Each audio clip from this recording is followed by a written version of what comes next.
tokkotu ati mana tokko mana qaaluu sin deemini waggaa 15 booda ufuma kee akka allaattii samii irra fiigdu nan argaa namni sitti yaa'a namni karaa kee fayyaa jette ani ergasii nannee mana qaaluus humna si nannee dargii badee waggaa sana keessatti yeroo banagaa baay'ee jire akka carraa an ishee haadha manaa koo kana wajjin otoo jiru ijoollee gameetan godhadhe ijoollee 8 godhadhe dhiira 4 fi dubara 4dha tokko gara gooftaa deemeera amma 7 jiru tokko wangeelaawidha finfinneerraa tajaajila warri kaan immoo kennaa garaagaraatiin tajaajilu otoo egaa kidaana miratti kan jedhamu tokko jirti ortodoksii achitti dhaabee shumattan sagadaa ani namni dhugaa dhaabee jiru pheenxee kan jedhani yeroo walga'ii irratti egaa otoo argee ishee qalee otoo akka zere kan jedhu keessa jira hin beeku maal isaa akka ta'e hin beeku egaa gaafa maskaran bultii 29 bara 1985 abjuudhaan gooftaa Yesuus natti dhufee anaan na beekta annaan sin beeku jedhee ana Yesuus sana ari'achaa turtedha kanaaf biyya deemtee tajaajiltaa hojjetaa gootaa taa'e egaa ani beeku ani amantii biraa qaban jedhee yoo diddeemmoo sakana si eeggatee gaannamiin agarsiise raammoon adda addaa wanta bineensaa ibiddi keessaa boba'uun agarsiise samiimuun agarsiise kan faarfatan agarsiise yoo na tajaajilde achi galtaa yoo diddeemmoo kana si eeggatennaa achiin dammaqee beeku achiisa booda hiika isaa shaamudaniiti gaafadhu jedhame abjuu mana dhaga'e nan dhufee haadha manaa kootti sinillee as yeroo dhufu hiika isaa maastersina shii kan jedhamu tokko inni miinzeedhaan manaa goofsa gaafadhee as mana tokkotti waaqeffatu paaster Yoordaanos dhagaa yeroo sanaan kanarra kaa'ee kan kadhate sanarraa kan ka'e yeroo kanarra kaa'u ibiddi ciccitee kadhabuun arge ani seexanis na keessaa ni hiine dafuumaan nan gammadee faarfannaa haaraa keessa kutaa'ee macaafa qulqulluu 10 bitadhee galee sanumaan iddoo sanatti nan jalqabee pheenxeen hin jiru homti hin jiru geeshoo fi caatii waa jirti ishee nan cire haati manaa kona namansiise as shaambuddiin deebi'aa obboleettiin barsiistuun tokko daariituu kan jedhamtu biyya dhufte ishee wajjin jalqabne warri durii tokko dadhabanii bara dargii isaanitti 4-5 taane akkas jalqabne sanumaan jalqabee jechaadha ka'umsi koo kana fakkaata itti aansitee ona gaafatte matti fufa eebbifamaa gooftaatti haala kanaan dhuftanii iddoo dhaloota keessan sanatti isin duraa namni gooftaa qaban turre isin duraa yeroo jalqabaa amantan akkamitti gara tajaajilaatti immoo dhuftan gara tajaajilaatti akkamitti dhuftan gara tajaajilaa yoo asuma deemtee taa'etta beeraroo jedhu keessa koo taa'e ani gaafuma amma kan dhiirama jedhe hafuurri qulqulluu gaafa sumana buute naan sanumarraa kan ka'e egaa kana godhii kana lagadhuu kana dhiisii kan naan jedhan jiru warra ortodoksotaan ganzab yaayidhasi galmeen akka koo jira aqeensa rakkabe akka jarraa yeroo sana si jaallanna jedhanii sanbatee keessaa taphamaajii keessaa birrii 25 naa kennanii na dubbisanii oma jedhanii jabaadhu jedhanii ani egaa gooftaa amanee ammal'aatti du'aa baay'inaa jiraatu illee gammadaa waan ta'eef hizbiin na jaallatu siddatiin narra ga'ee jiru na sodaatu waaqumatu simboo naa kenneera isuman diirama dubbifate sanatu simboo naa kenne asiisoon naqu siddatiin narra ga'ee jiru yoon gooftaa fudhadhaa jedhee amanee sirba fudhatu qaalluun fagee dhufaa xomqaan dhufanii inni jedhu sarraa kan ka'e gara sanaatti yeroo dhufu tajaajila dubartiin suni dafnootii qabdee amma jimaataatti deemneetii nu barsiiste nama 5 gaafa jimaataa fidee gaafa sabbataa gaafa qadaamii as qabee kan jedhanitti cuubamnee gaafa sabbataa ani tajaajilan jalqabee isheen immoo yoo faarfannaa jalqabdee sooloo ishee wajjin deemuu jalqabne tajaajila gosuma jalqabee qirriinan qabaa waa'ee qirrii waa'ee waamichaa egaa namni beekus hin jiru ani ofii keessatti nan beeka utuma kanaan namni baachaa dhufee sagalee beekee badaan dubbifadhu masaaf qidduusii isuma bitadhee sana mataarra kaasee kan inni yaa harka nama harkatti qabee yoo gara deegamaa keessatti ammas fagaa dhufuu oma jedhu baatan isuma isheen barsiisan barsiisuu jalqabe utuma kanarra jiru wangeelaa yoonatuun lakkabdeetti amanee tureera loon isaa achidha inni dhufe isa wajjin gatii baay'ee kaffallee waliin gaddeennee qabalee shan keessatti asis deemnaa daandii qullaa amma jennaa namni yaa'ee dhufedha. Otoo isa wajjin hojii guddaa hojjennu inni yeroo isaa laatee ani akka gaggeessaa kan qabameera turrii qollaan. Egaa waamichi karaa adda addaa nagaa ani nan dide ijoolleen tan godheen ba'a jedhee dide. Egaa hojii isaa hin hafne saboota gara waamichaatti nan dhufee otuma isa wajjin hojjennu gatii guddaa kaffallee jiru inni egaa Itoophiyaan Oromiyaa Addis Ababa kan jiru achi dhaqee anammas qophaan ta'e. Egaa akka carraan koo gatii kaffallee keessatti innis dhufee anis asan dhufee asitti immoo wal geenye. Egaa iddoo sanatti egaa waldaa baay'eetu dhaabate. Waldaa baay'ee dhaabate. Har'a wangeelaan naannoo sanatti kan ganduma qalame keessatti har'a hojii waaqayyoof kan ba'an sagalee. Akka zoonii sanaatti immoo waldaan gara saddeetii sagantaan dhaabatanii har'a hojjettoonni wangeelaawota warra gaafa faca'anii jiru malee gara 29tti akka qabameerutti bu'aansaa yeroo sana bu'aa ture kadhachaa ture akka kanaatti kanarra nu geessee amma immoo shaankuutti garataa gaafa jedhan egaa nan didee immoo waggaa 8 naa kadhatanii warra si keessas ergaan ta'e warrichi keessas taa'ee waamichis karaa adda addaa nagahee akkaan ichiiti ka'uu barbaanne namni si jiru egaa barahaa keessa nan deema sawaa kan jiran asii gadi dongoroo dhiyeessaa nan deema ani yeroo sana namni sana jaallata waan irra ga'ee jiru yoo ibille wangeelaa uumetu irra ari'atan isatu iddoo dhaqeetti lolmadha iddoo dhaqeetti jalmaa ba'a iddoo dhaqeetti lola'aa anaan na sodaatu yeroo darbis na sodaatu yeroo gooftaa qabus na sodaatu kanadha. Asirratti addaan isin gochuu barbaadeetu nama jalqaba amanee namni hin fudhatu. Nama jalqaba amanee dirii keessaa baasu hin balaaleffatu.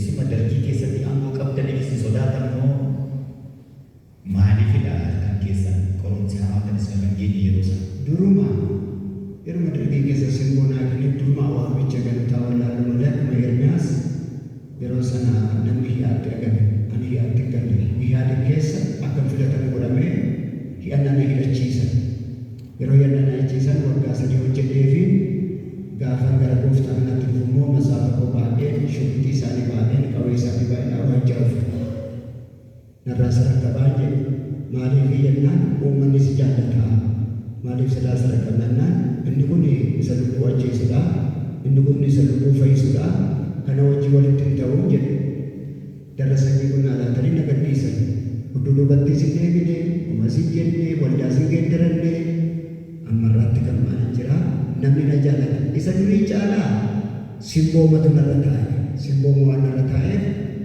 waan hundumtuu narra ga'ee waan natti darbatamee na ari'atamee na lolamee nama wajjin wal loleeru qabu yoo qubsatanis gara isaa dhaqaa jedhu ortodoksii asiitii egaa yaadni tokko jiraate achi keessaa yeroo uummarratti garuma koo fidu nadheen isaanii fayyuu ijoolleen isaanii fayyuu namni na balaaleffatee jiru.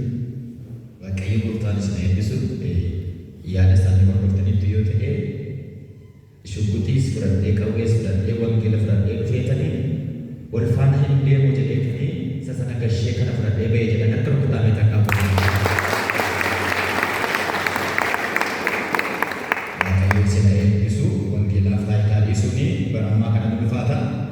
egaa bu'aa ba'ii jireenyaa tajaajilaa keessatti argitan waan muraasa tokko dandeessu gatii isin kaffaltan tajaajilaaf.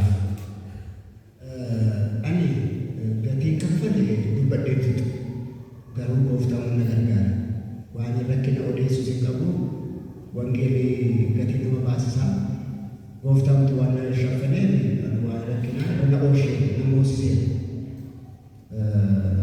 egaa asirratti otoo galateeffatiin darbu haala mana gaarii naa laate beela isaa keessattis Umasaa keessattis isheen cimtuudha mul'ata qabdi. Na bukkee dhaabattee hidhiidhaan qallamni yeroo sanaa 15,000 kannaadhaa turtu. Egaa isheen asiin jettee ijoollee maqnaa qabattee gaaf tokko dudubatti deebitee waa tokko jettee beektu yeroo as galus yeroo achi jirus kan gatii guddaa ana wajjin otoo mul'ata guddaa qabu kan gatii guddaa ana wajjin kaffale amma jiraate keessattis wangeelaa godhatu dhiisu akkatti taanee akkatti dabalee nu dabarseera waaqayyo amma dhufe keessatti iddoo biraatti yoo haa deemne irraa malee yeroo sanadha akkaataa deemne jaallatee miti kana lamaan keessatti rakkina keessa dabarre dubbadhu rakkinicha immoo ayyaanichi naannoo keessa na dabarseera isa sana odeessan isa namoose gooftaan bichaa na eebbisamu waan xebexebee kana na ta'e jedhu qabu simboon alaatu baay'ee inni isa odeessu isa odeessu warri kunii wareeruu sadiisi gatii guddaa baasaniiru hunda isaa odeessee siniiruu sodaatu jedhani kiristaanummaa duriif ammaa akkamitti ol bira qabdu kiristaanummaa yeroo sanaa har'as keessa jirtu yeroo sanas keessa dabartanii dhaloonni kun kan irraa baratu kiristaanummaan durii maal fakkaata? Kiristaanummaan durii jaalalli isaa addadha, wal kabajuun isaa addadha, wal irraa fudhachuun isaas addadha, qulqullummaan isaas addadha, waaqayyoon sodaachuun abboomamuun addadha, gadi gadhiisii miti. Waaqayyoos yeroo sana nu gargaaree waan nuti goonu Oromoota hedduutti jaalala nuti qabnu dhugaa baanee otoo hin ta'in jaalala nuti mana walii ijaarru jaalala walii dhufee ka'u wal bira dhaaban nuti arganii dhufanii amanan. Na deemnee wal gaafachuufis deemnee uuma jechuufis ba'aa jira. Hafuurri Waaqayyoo yeroo sana namni akkuma ofii guutamu. Yeroo sana namni yeroo amanu akkuma rageenya hafuuraan guutamu. Hafuuraan guutamu immoo namni jijjiirama. Dudubatti deemnee jiru jannata. Inni amma yeroo ilaalu waa'ee bultoo, waa'ee barumsaa, waa'ee konkolaataa, waa'ee manaa, waa'ee biyya alaa ce'uu naa kadhadhu kan jedhu malee waa'ee fuula qulqulluu naa kadhadhu kan jedhu arginu. Garaagarummaan isaa kana jijjiiramsi inni duraa siddatiin ari'atamuun jiru qaalluun ba'atu sirbi ba'atu waan baay'ee ba'atu yeroo sana fuula qulqulluu biyya ari'e hin jiru biyya qaalluun fagee dhufee xongaan dhufee kukkutee kabaroo meeqa gashamee anaqee ugaa ba'ee hin jiru nuti karaa dhagoomaadhaan arreedanii dhufu seexanni mandara keessaa iyyee dhufa horiin yeroo qubsatu dhaqeen karaa dhan fayya sana arganii dhufu.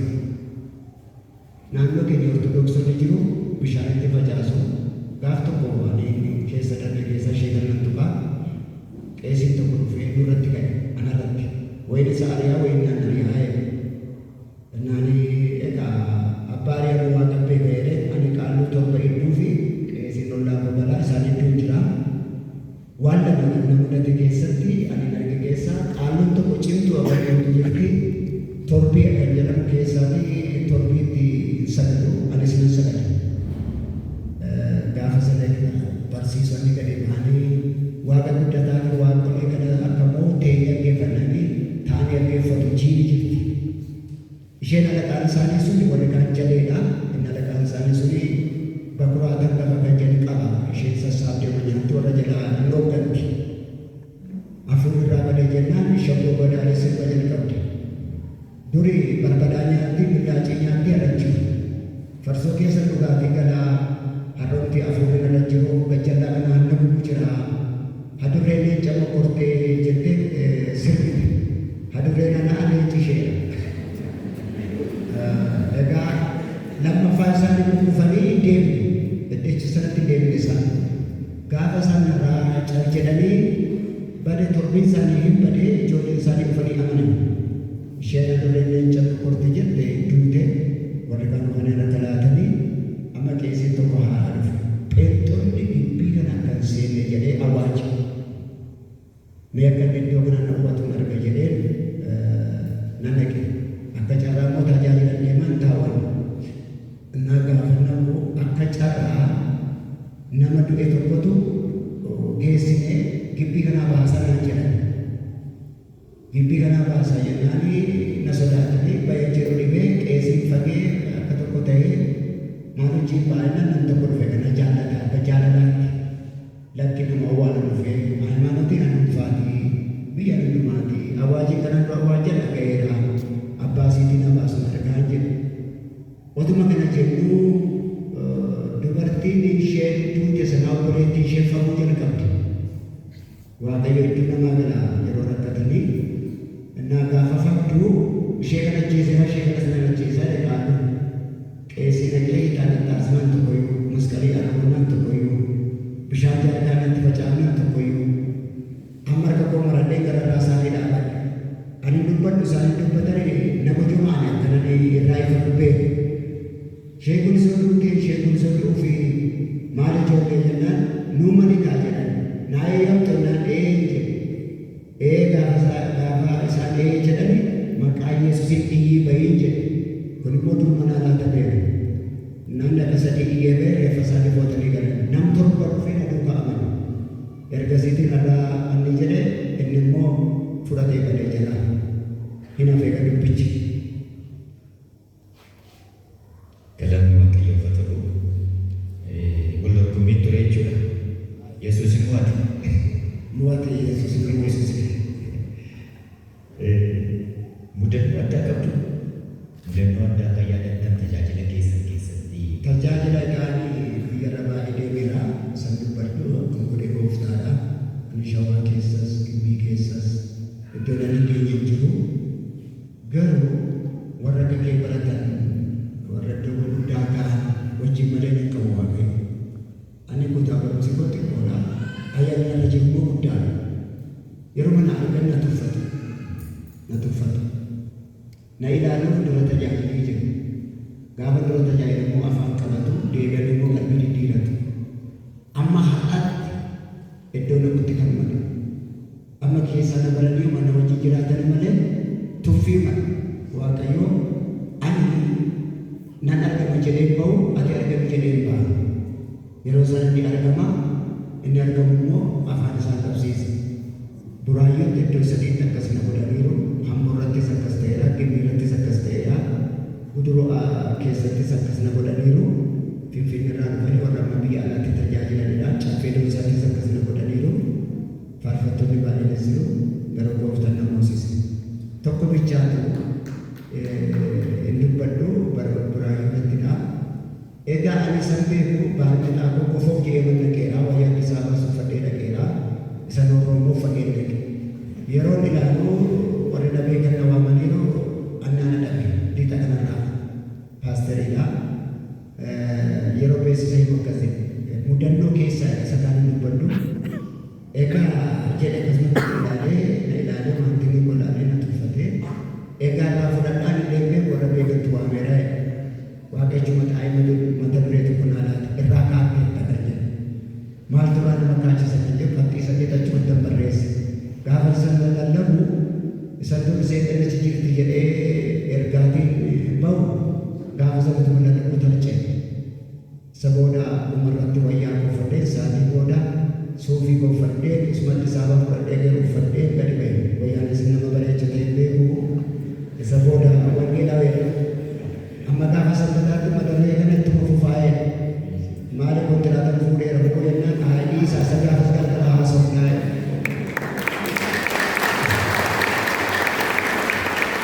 Uummanni gaafa sanbataa galgala ishanii keessatti dhadhaa kontaa sun immoo faayidaan kennaa akkasii nama tajaajilu qonnaan lakkisaa eeggatu kanuma mudannoo. Waaqayyo gooftaan sana eebbisu. Egaa gara dhumaatti fidaa jira. Wanta dhaloonni kun irraa baratu kiristaanummaa keessan jalqabaa qabdanii hamma ammaatti gufuu malee akkasittiin jabeessitanii qabachuun keessan iccitiin samaanidha. Akkasittiin gooftaa dubaanii keessan mar'aatti tajaajilli keessan utuu bora'ee hamma mar'aatti jabeessitanii qabattanii jirtu. Kun iccitiin samaanidha. Waan nu qooddan qabdu. Iccitiin isaa ani aladhee mana gurgursadha. abbaan qotoonna wallaan irraa du'ee alaa nama dhukkubsate. Namni yoo fayyadu duubatti deebi'a, yoo sooromes duubatti deebi'a. Anaan icciitii immoo dhukkubni kunis gaaf tokko tajaajila qorannaa dhaabeen beeku. Waldaan kunis beeku horii isaan baasan immoo horii inni jedhe dhukkubni koo mul'atu. Yeroo tajaajilu fayyaa kooti. Yeroo kaan dhukkubsataadha. Garuu icciitii nama gooftaa isa duukaa na kuusise waliif gadi na joorse. Icciitiin isaa sandiira dubbadhee kuni gaana midhaan kunis yoodidha. Yoo na tajaajilu achi galtaa yoo didde kana seeqata isa jedhu kun keessa kotiin badu. Abjuu ganamaati. Abjuu ganamaati mul'ata ganamaati. Kuni rakkinni dhufu inni kana dhufu sana duraan caala. Rakkinni jiru barbaraan hubadhurraa deemtee na tajaajila ija waan na duukaa jiru dhukkuba kootti sommaan taanee dhugaa jedhanii na eeggatanii hunduu. Ammarraatti na jedhaan garuu ana ni gammadu otuma dhukkubsadhu yeroo tajaajilu namoonni baay'een irratti qoosu waa'ee dhukkuba koo nan isa waan ta'eef garuu namni fayyuu isaati. Yeroo tajaajilu namni fayyaa ana dhukkubsatu. Ani dhukkubsadhee namni fayyuun tokko jannadha. Gooftaa Yesuusiin madaayaati madaa nama fayyisee miti. Ani mucaa isaati isa jedhutu isa duukaa na kuuse kan icciitiisa. Ganama sanatti irraa jallannee galanni waaqayyoodhaaf haa ta'u dhumarratti dargaggoota kanaaf dhaamsa maalii qabdu wangeela fiddanii isin geessaniittu gatii guddaa inni kaffaltaniittu egeree wangeela kanaaf immoo dargaggoota kanatu jira mee akkamitti akka isaan deeman wangeela kana deemsisuudhaan maal godhan dhaamsa walii gala dargaggootaaf qabda. Egaa waamichi kun yoo akka kun namaaf galagaree rakkisaa. Maaliif akka waamamne eessaa ka'an yoo nu gale malee ittiin faradamu rakkisaa. Inni tokko maaliif akka dhufe hin beeku. Waamicha dhugaa ta'us danda'a. Baay'een isaanii harcaaniiru, baay'een isaanii tajaajila dhiisaniiru, baay'een isaanis itti duubatti deebi'aniiru, baay'een isaanis argaa hin jiru. Ani dhaamsa dhaabu yeroo sana lama sadii taanee akka konfiraansiitti biyya irra kan deemu anaaf Daani'el Gufaa. Yeroo sana baay'ee Daani'elin asitti darbare yeroo sana nan deema wangeela ummatu wajjin naannoo dhagaa inni rigachi haqee ani iddoo baay'een deeme inni sachiin tajaajile. Egaa ani yeroo sana waan baay'ee keessa ture yeroo ilaalu aloonni harca'aa ofe akka duraa ta'uu dide. Warri duraa iddoo gurguddaa jiru. Ammayyuu ibiddi isaan qabate sun guddisne sun hambarree nutti banee nu waame isaanii dandeettii barsiifnee tajaajila barsiifnee aloonni teedana barsiisu akkasumas tokkoffaa jalqaba isa duraa hawwii lafa kanaan wanta darbaa jiruu fi guutamaa jiru malee waan ittiin jijjiiramanii biyya jijjiiran amma yeroo sana ibiddi jiru suni akkuma diirama dubbadde wanti qaalluu wanta hundi hin jiru. Wanti amma biyya irratti calaqqisaa oolu hin jiru. Yeroo xiqqoo taanee biyya irra deemu hin jiru. Amma dhaloonni jibba keenyaan kadhannee amma kana agarree harki caalu qullaan harki caalu yaadan taane keessa jira. Amma kana haaromsa tokko yoo dhufe muuxannoo amma akka jalqabdanii warra duriirraa gorsa yoo fudhatan gara fuula qulqulluutti yoo deebi'an macaafa qulqulluu kana yoo dubbifatan yoo taa'anii baratanii alaa tokko hin jiru. Ani yeroo ilaalu sagantaan kamisaa haroo shooteetti dhufee yoo ta'e nama 75 amananiiran arginu xarapheessaatti caccabu. Caqasa tokko yeroo dubbatamu xarapheessaan afura tokko sagalee afaan haaraa dubbatu hadhaddoo guddaa jiru. Kunoo maasterin Faayisaa jiru yeroo sana agaanitti hin taa'u afura ejjaatiin qabuun hin faliin ta'anii hin jiru balbaluma kanatti amma hundumtu wal qixxeete. Maal akka ta'e naan gabbina anaan na boosisa akkam goonee amma gara 29 zoonii sana keessaa ba'anii hojjettoonni kan jedhu ibidda uffatanii kan amma immoo tokkoyyuu dhabaa jiru. Namni uflaatee tajaajila nutti keessaa badaa jiru. Ani taanii qabamee jira.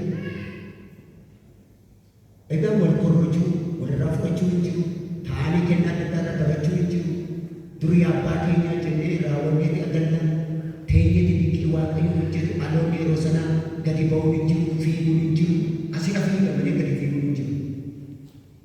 Ani aamsa bara jireenya koshaatti kan taa'ee jiru jilbeeffatanii afura gurguran guutamu macaafa qulqulluu dubbifachuu yeroo adda dhufan qullaa dhufi moobaayilii baatanii addanatti faccuun dhaqeen macaafa qulqulluu wajjin walaa ilaalan sanatti barsiisu wajjin macaafa qulqulluu qabu jira. Ani mastaawashaa fidatee dhufu jira.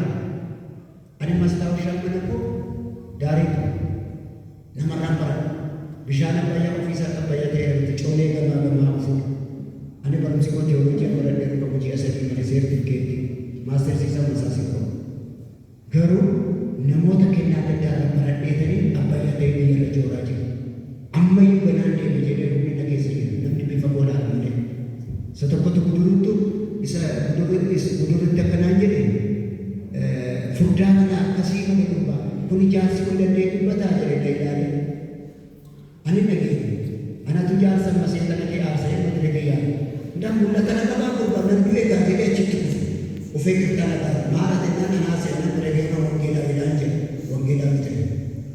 Namni bifa keenya ilaalamee keessa keenya jirudha. Ibiddichi jira ammayyuu. Ibiddi kun immoo aloota kana qabachuu qaba. Aloota kanaaf kadhachuu qaba. Aloonni dhufu immoo timbiitii dhaga'uuf, ergaa dhaga'uuf, waa'ee guddaa isa sadarkuuf dhufa malee akka caalu ani guddaa jedhameti. Ani darbuu qabaa. Akkamitti manni kun hir'achaa deema. Erga teekinooloojiin akka kanaa bal'isi dhufe itti caalu nu badeemu. Akkamitti rakkinni biyya kanaa nu mudata. Erga bal'annee dhiibbaa gochuu qaba. Dhugaa ba'uu qaba. Afuraan guutamuu qaba. Akkuma dhiira dubbifame sana naannoo dibamnee hojii waaqa hojjechuu qaba. Ammuma sana aangoo ammuma sana akkas keessa jiran hospitaala wangeela godhatu beeku wajjin deemnee masaqqata gabaa keessa masaqqata akkamiin kun jenna malee waa'ee guddaa keenya hundeessu waa'ee sadarkaa hundeessu inni nu waan amanamaa waan ta'eef waan nyaannuu fi waan uffannu nu dhowwan manallee qabu nuti manallee qabu eeggaddaadhaan jaalladhe mana investimentii keenya namarra lubbuurra gooftaa Yesuus immoo tokko tokko keenya argatanii kennu bara jalqabummaa isaatti aloonni kun waaqayyoof gadi jedhee kadhate dibamee qabu taana carraa gaarii argate inni kaan caatii qaba inni kaan inni taane haasa inni yoo filate inni yoo as fide erga keessa galee kamti keessaa erga keessaa galee as tana taa'ee feesbuuk akkamitti taasa addana taa'ee kamti mastii kan nyaata addana taa'ee waan hin taane maatiif qorqoro hinaafii nu keessa hinaafii qabu dibamuu qabu tajaajiluu qabu akka taa'anii jiru waaqayyo isaa waamu akka tajaajilu waaqayyo gogaaf waame akeekaaf waame hakkoo ta'e asii yaadaan qabu anatu beeka jedhee waame miti kanaaf gadi bu'aa deeme carraa kanaa gadi waaqa sina eebbisu muuxannoo kana nurraa fudhachuu qabu nana waa isaaniif kadhachuu nana waa afura sooromni sooroma caala afura gurguraa guutamu afaan haaraa dubbatu ergaa qabu mul'ata qabu tajaajilni kun yoom jedhee harki caalu qullaan maasta dhugaa nan bu'aa maal kanaafi gorsisa kana fudhadhaafi asuma keessaa har'a dhibamumaa darbee waaqayyo guyyaan lakkaa'u nama lakkeessaa badee nama qulqullaa'ee isaaf ta'ee qulqullummaatti deemu qulqullummaa keenya eeggachuun waaqayyo qulqulluu ta'e afura qulqulluu keessa laataa afurti qulqulluudha. Kun immoo jijjiiramsa akkasitti nambisu dhaloota kananis qaba waaqa asuma keessaas haftee qaba. Yeroo qabnutti qalbii diddiirannee haa deebinu waaqayyo qulqulluu keessaa jechuun barbaada.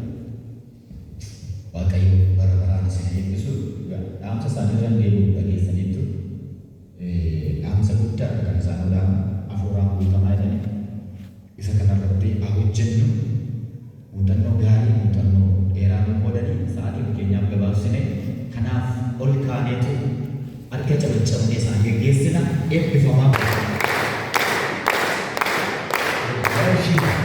Yoo deebiidhaa tokko wangeelota tokkotti waaqessi na eebbisu wal shoomuufis wal namni jechuunis miti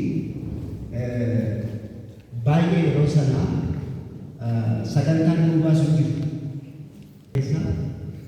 Inni ilma gala sagantaan miidhanaa fi inni lallabaa ta'ee dhufa hafuuruma qulqulluu ibsaa fi ani gaggeessaa nyaata. yoommiidhaan ani immoo gaggeessaa ta'e inni gaggeessaa ta'e ani immoo lallabaaf qophaa'ee dhufa. Egaa yeroo sana walis immoo binnu ammas hin jennu yoo iddoo keenyatti rakkinni jiraate deebi'eetu wal agarsiisa. Wangeelli iddoo keenyatti guddaa hojjetu dinqii hojjetu. Bukkee koo dhaabatee laqqamtee dhufee baay'ee isa amma jedhe kana kan na gargaaree iddoo tajaajila waan tokkoon isa deemaa gargar baanee amma immoo of eeggatii keenya waaqa isitti nuu kanfalee walitti dhufe. Otoo iddoo tokko teenyee irratti asii dhufu inni sooyidhanii asii dhufu tokko keenya itti dambisu gatii keenyaaf immoo waaqa isitti fidee nuu kanfalee gooftaan isaa eebbisuu hin jaalladha. Harka keessan